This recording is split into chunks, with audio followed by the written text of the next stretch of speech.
Hello and welcome to the last part of the mission challenges. Here the sun also rises, the last batch, the last 8 of them. Let us look at all the 8 first. So the first one is again as always, or almost always, an Overtake with the Tomahawk. The second one is LeMans 24 minutes, 24 hours condensed in 24 minutes. This is the last video we're going to look at.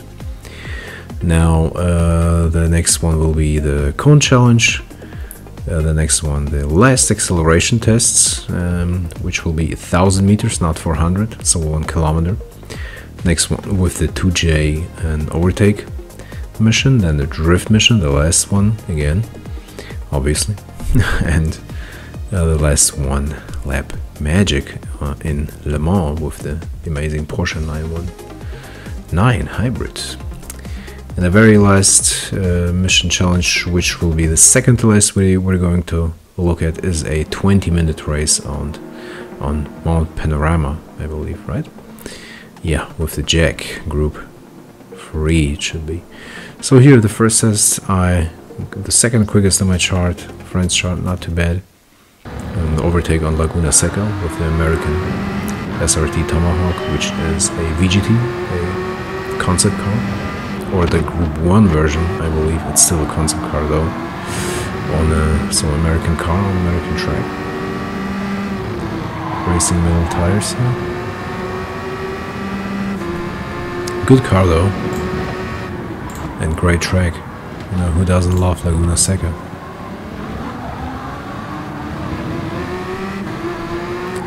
Relatively short away. Went far too much on the inside there and over the curb. I've been lucky not to lose it. You know, on the final stretch here until the finish line of the track. Yeah, again, relatively short mission. Still fun though, not too difficult, I guess. A 5 out of 10, maybe 6 out of 10. So here the next one is the last cone challenge with the Suzuki. I am the last one in my time sprint. How did Wilma Digfit do in 120? What was? So if you're watching this, just tell us how you did it. What did you do differently? I did fast forward, as you can see, the race here. Or that's not a race, the challenge, because yeah, I mean it's yeah. Not the most exciting thing looking at someone driving over cones, so just stay in second gear and you'll easily do it. That was like 2 out of 10, maybe 3 out of 10. So here the drag race, the first and only drag race to have 1000 meters. And look, I'm using again a Veyron. Now this time again, of course, on racing soft tires to maximize speed. 400 meters I won again easily, even 500 meters I believe. But look at that, look how that Nissan goes. Obviously it's tuned, it's not a stock Nissan. I have a stock Veyron on racing soft tires, so I re-ended him there for good measure as a revenge or whatever, I don't know. And then I tried, which is my quickest car to 1000 meters at least, the what is it, 1500T or FT, whatever, this Formula 1 car. You can win in the license tests on racing soft tires. Now you look at that, how close that was. Now let's take a look from another point of view, from the cockpit view. Obviously he would start better on 4-wheel drive system. I did not have the perfect start, but I believe it was quite good because I had to retry it a lot, you know.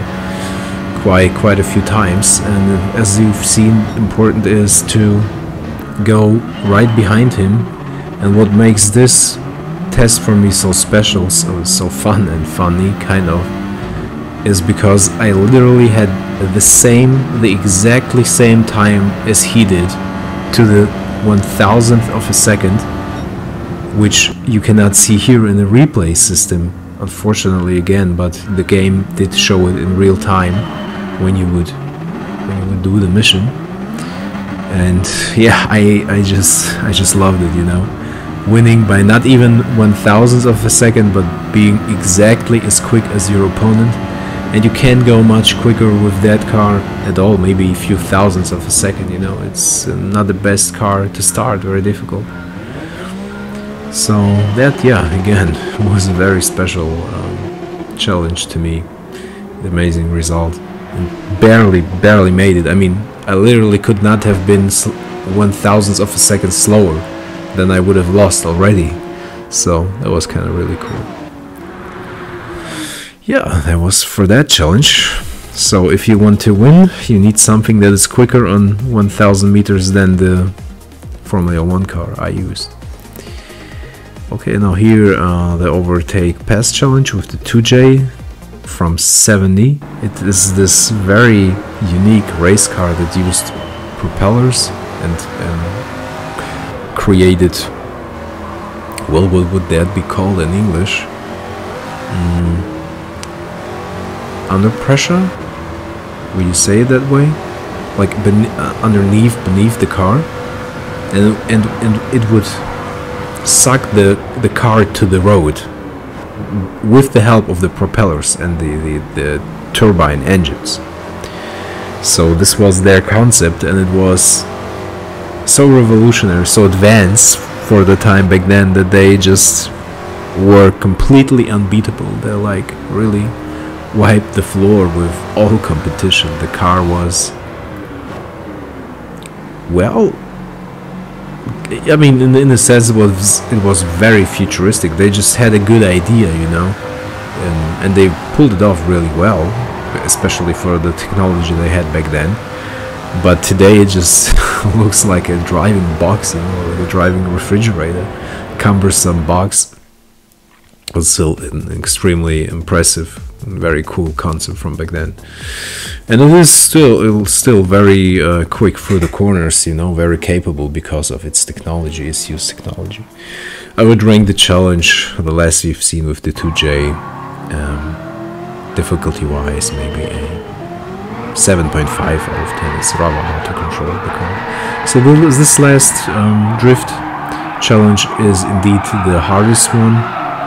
Not the last one we've seen in the last video, but this is definitely the hardest of them all. So at least here Polyphony did it right. The last one would be the hardest, makes sense, right? And yeah, I needed, I don't know, maybe 10, 15 tries until I finally did it. It's still, again, as all challenges, far away from being impossible. But yeah, finally decently challenging mission drift challenge. I would rank it difficulty-wise at a 8.5 out of 10, I would say. Yeah. And as always, I, of course, will recommend you using the controller over the wheel for the drift challenges, as it makes it much easier. And I also forgot to mention, well, this is actually a good point to mention it, because this part of the video will be rather long here on LeMans, the one lap magic. I of course added again timestamps in the description and comment section, so please use those to more easily navigate and more easily to find quicker the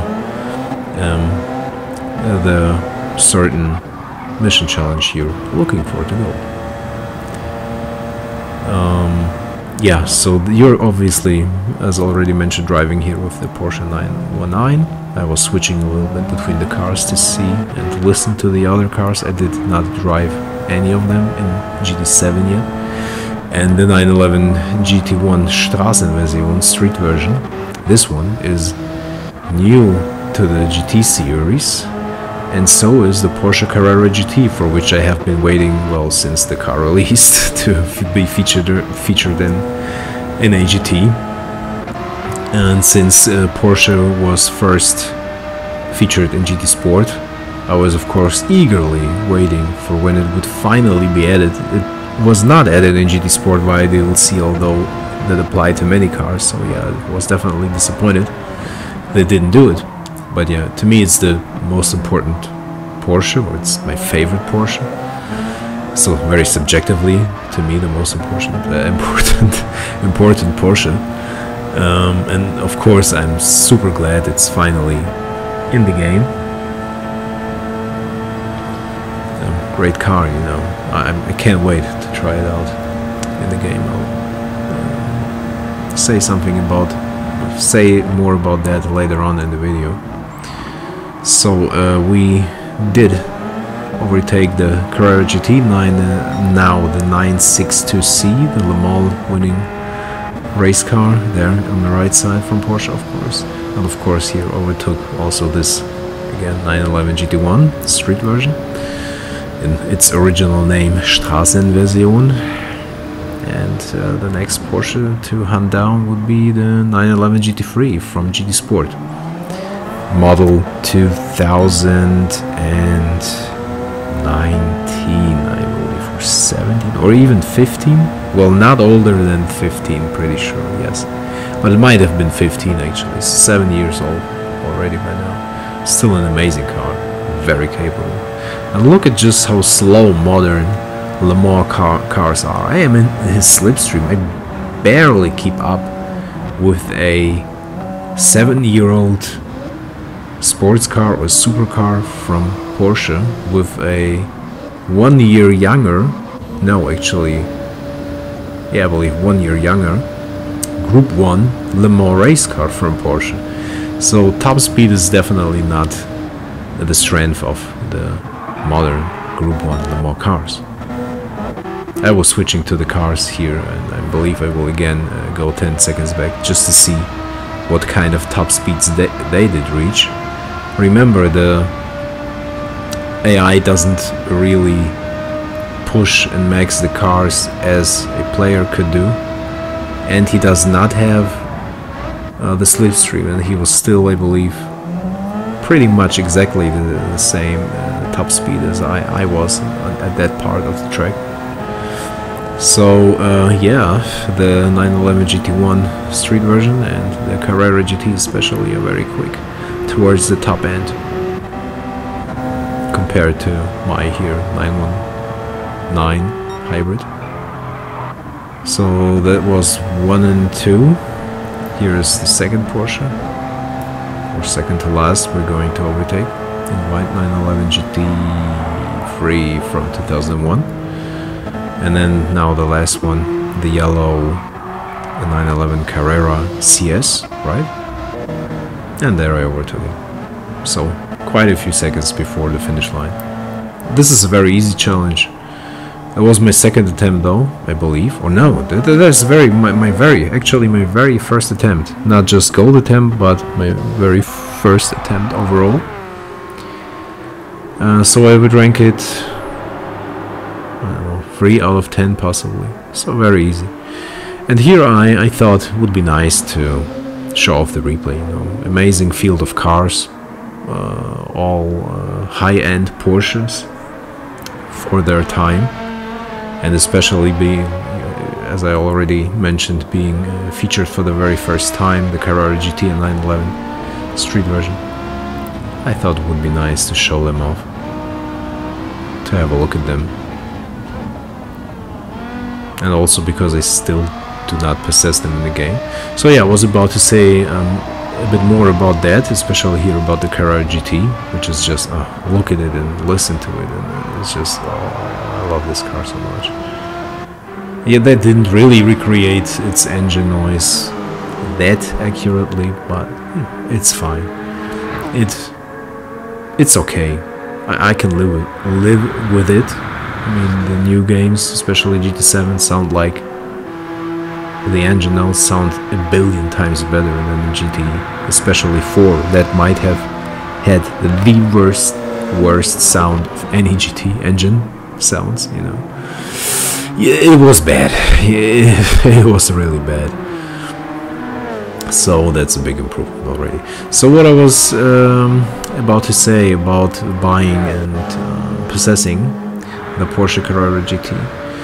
It is one of those cars that you cannot simply buy from the car dealer. It isn't a new normal car dealer because it is a 2004 model, and you can buy all cars that start from 2001 in the new cars dealer, Brand Central. but you cannot buy it all the time, only a very limited amount of time. And that has to do with the invitational system in the game. You basically, you are invited, and there is like an icon in the game. You see, you cannot miss it, and you will be invited by one manufacturer at a time to buy one or multiple of its super rare and expensive models, but you can never buy multiple models from multiple manufacturers. So if Porsche invites you, it is only for the Carrera GT. This is their only model where an invitation is needed to be able to buy it. In the case of Aston Martin, that is actually the case right now in my game. There are two models, and you can buy them at the same time. But of course, for both you need the invitation. So I'm eagerly waiting for Porsche to finally send me the invitation. I hope Porsche is the next manufacturer after Aston Martin. The first one in my case was Bugatti, and I bought the Veyron. Oh, so I was giving him false information. I just remembered in the last videos that you can win it in the license test. No, you can't, I'm sorry. And you can look it up online anyway before you start golding all the licenses, although it's not that difficult anyway, at least until IA, license test IA. So I did buy it because I didn't know if it's really cyclical, if it will come back and whatever, and I thought it would be a very important model to possess, so I did buy it, and it did help me greatly during licenses and all. So yeah, this is how it works with these invitational things. I guess it will be Ferrari for me the next time. They of course have the most models you need invitations for, just like in real life, right? Am I right? But oh, I'm first here. 1 second after 20 minutes for the 20 minutes race. You can probably guess how that came about. But yeah, I'm still hoping to be, after Aston Martin, invited for the Porsche, which should be on the 3rd of April. Today is the 30th of March, so gotta wait almost a week to see if Porsche will be next. So yeah, again, this is here on the next and second to last mission challenge that I'm going to show off. Well, it is the 7th of 8. 20 minutes race on Mount Panorama in a, well, yeah, this should be group 3 Jaguar F-Type. And yeah, as you can obviously see, fast forwarded the race again 8 times, or even 10 this time around. Well, roughly 10 times. Because yeah, in this race my driving was really shit on average. Here's nothing special to see in terms of, or special to know in terms of what to do. You just need to drive consistently, rather quickly, not very super quickly. You don't need to look after the tires or the fuel. There is no fuel depletion, although there is, and there is tire degradation, but it is so soft that it will not really affect you even by the end of the race. So you do not have to pit either for fuel or the tires, neither for the fuel nor for the tires. So it's just about driving adequately, and you will easily win, really easily. Like look, I overtook them already by, what was that, the 11th minute or something, like before the middle of the race. But what is also evident to you, I guess, is that yes, the time of day, that changes. But I mean, you got headlights, so it's not that big of a deal, is it? So you basically drive from day into the night into the day, although no, you might end it during the night. No, you probably won't. I believe it will go to the day again. Looks very spectacular. It's very realistic with the headlights, and it's really a different thing driving at night. Your speed is getting worse. Oh, I waited until the 20 minutes are over and then just drove over the line, and the opponents were actually quite close behind me. So here for the last video and in in my opinion, toughest challenge if you use this car. At least if you would use I would say, I guess, any Group 1 car, which is possibly not the 962C from Porsche, which is by far the slowest Group 1 car in the game. Unfortunately, it's still quite quick. I guess it would be rather easy to win with it, but I can only guess. Like if you would have, now I'm fast forwarding again, if you would have like something newer like the Porsche 919, or better the 80s and 90s monsters like the Mazda 787B, you would certainly have a very easy time on this challenge.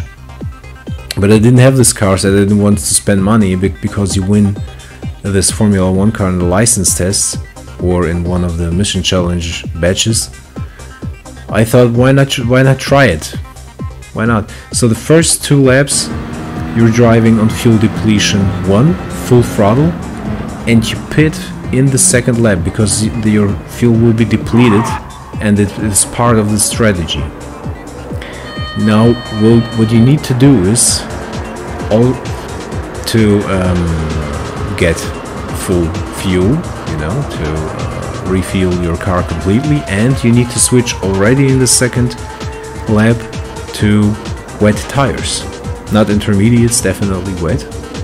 And again, that's part of the tactics that I used, of the strategy. This is always the word I'm looking for. Yeah, the strategy that I used.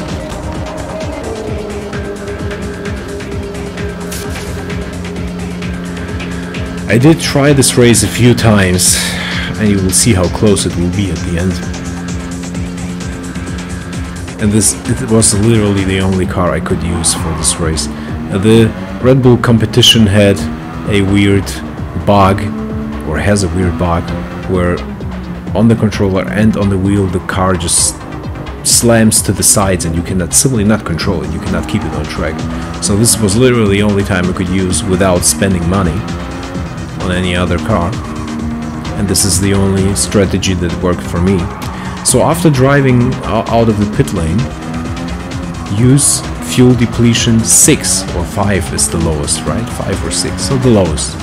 And as you evidently at the latest by now can see, there is a problem with using this car. I mean, it's a Formula car, like a replica of an 80s Formula 1 car. It has no headlights. I don't even know if there is a possibility in the game to buy like external headlights and strap it to the car. If there is, you should definitely do it. If there isn't, well, you can try to do what I do.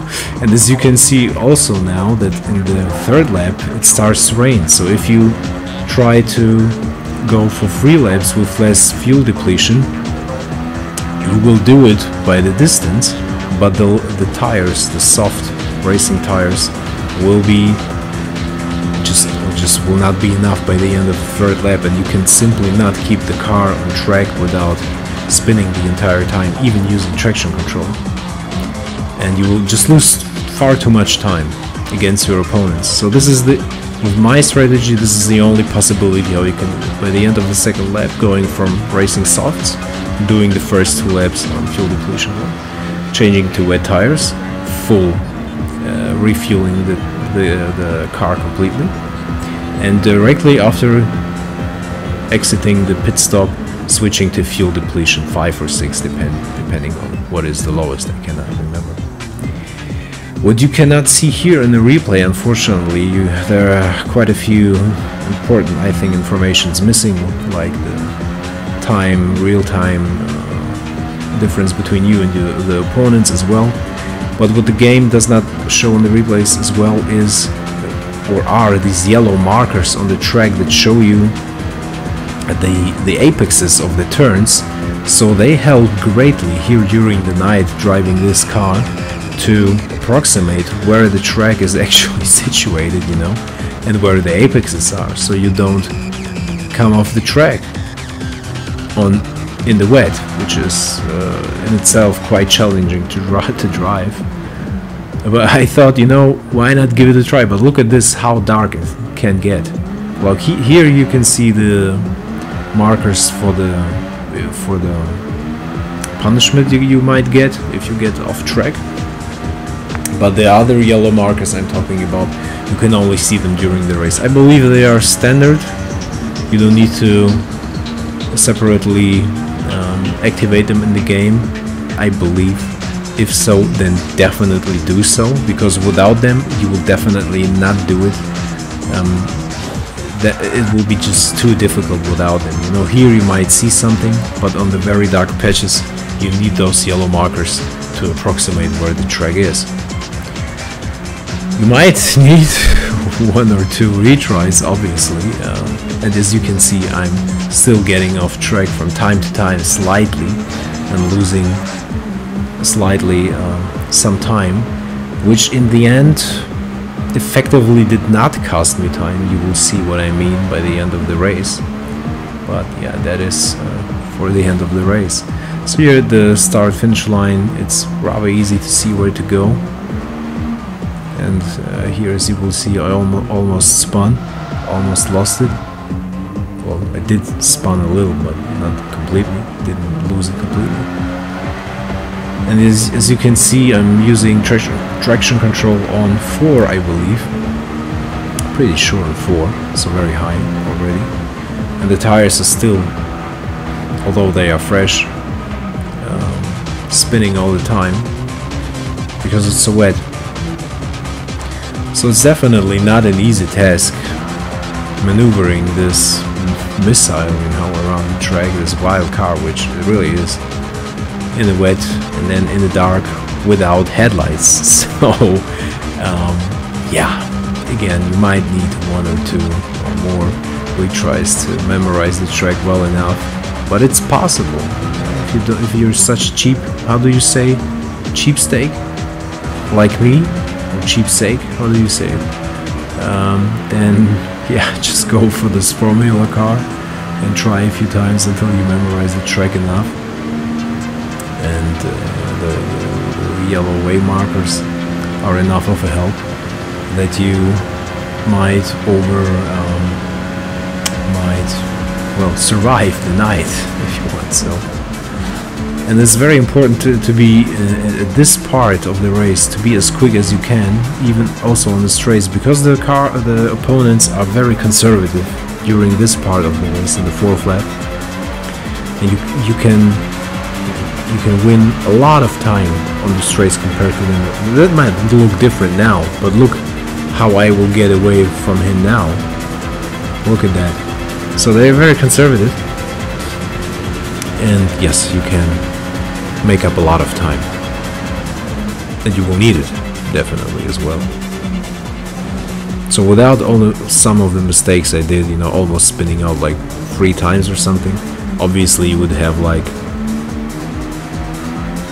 8 seconds more than me, so you wouldn't need to be so much on the edge on the straights then as I am here.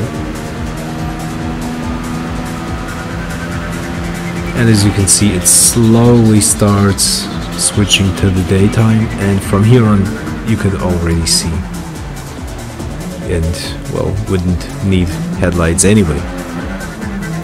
So we did survive the night, and let us see what is the strategy to finishing successfully this race. So again, I'll repeat myself, the game does unfortunately not show the real-time difference or the distance between you and your opponents in time during the replay. But yeah, I'm 5th, and I can tell you I was barely any quicker than them, and doing mistakes here again. So yeah, again, in the wet it's really difficult to drive the car properly, even with traction control on. And you see the Mazda is right behind me, it's quicker than me. So I was on average, possibly even on average lap, I might still have been, I don't know, maybe 2 seconds quicker, so barely any quicker. That definitely would not help me win the race. So there must happen something by the end of the race for you to be able to win it. But if you apply my strategy and the weather change is not too drastically different from my example here in your case, or from my case in your case, then my strategy will definitely work for you as well.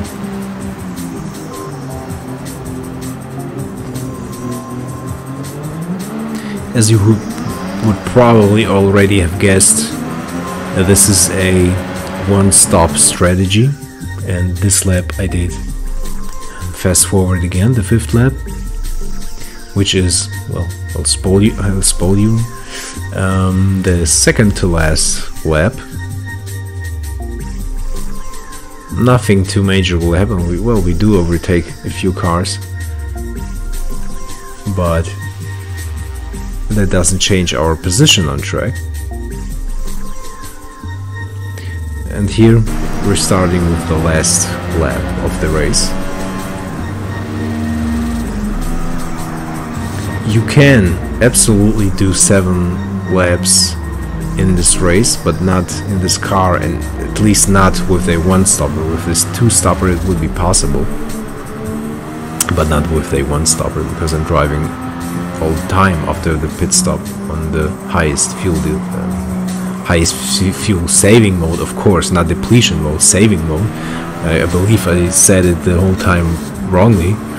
Of course I mean fuel saving mode, right? 6. 1 is highest depletion, 5 is lowest depletion, or 1 is lowest saving, and 5 is highest saving mode. So yeah. Here in front of us is the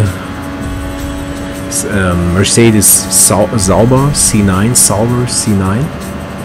Le Mans racer from '89, and we were basically all the time trying to hunt him down, and I did a mistake here. I don't know exactly what I did. I probably just went too far over the curb and got a half a second penalty, which by that point in time in the race I didn't know if it would even possibly cost me the race, so I wasn't very glad about that. So now in his slipstream, getting closer to him, and just doing a little mistake again. Yeah, bad line for me. He was kind of too slow. And now look here, they are out accelerating me really easily out of turns, and they are better accelerating at around up until 300 km/h, maybe even more. But once I get into their slipstream, I can well get closer to them. So him being here on this part of the track definitely helped me with the slipstream. That might have saved me, I don't know, maybe 2 or 3 seconds, maybe more. So here I had finally a long enough stretch to finally pass him. But after that come the very slow corners. Well, he will be just so much better at accelerating out of the corner. My tire is degrading, by the way, pretty severely by now. The track is still somewhat wet, but not really wet. You could drive with slicks already. Not very good. I don't know if it would be quicker. I guess it would be somewhat quicker than right now with the wet tires. And now here serving the penalty. It's a better word than punishment, yeah. And then, well, trying again to hunt him down. But look, I'm still 5th, like, what was it? Like 2 or even 3, 4 laps before it. So I did not gain any major ground on the opponents. So how do I win? This is the last lap. We're close to the finish line. Well, you can guess. I guess, right? You see, all the first 2 are already in the pit lane. So by that point, by that time, I really gave my best to go as quickly over the line, and as soon after the 24 minutes ended as possible, and hoping they would still be in the pit lane and refueling or getting their tires, whatever. So you look at the time on the left bottom corner, and then above where the enemies are. So here's the line, I go over the line, and here's the next opponent going 2 seconds after me going over the line. So that was extremely close, and this is how I did it without headlights with this car. One pit strategy, very close thing, so not very easy to pull off, to replicate. Anyway, I hope you enjoyed. I hope it was a good help, and as always, I will see you in the next one. Bye bye.